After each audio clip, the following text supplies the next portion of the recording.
front of me is ZTE Blade A73, and today I would like to show you how you can turn on or off Google Autofill.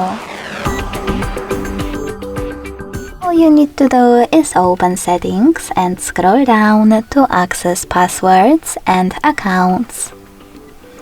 Then click on this gear next to Google under Autofill Service and tap on blue sweater next to Use Autofill with Google.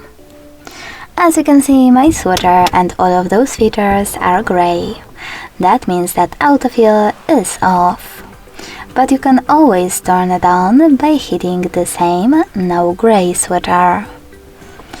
Thanks so much for watching. If you enjoyed this video, leave a like, comment and subscribe. Bye!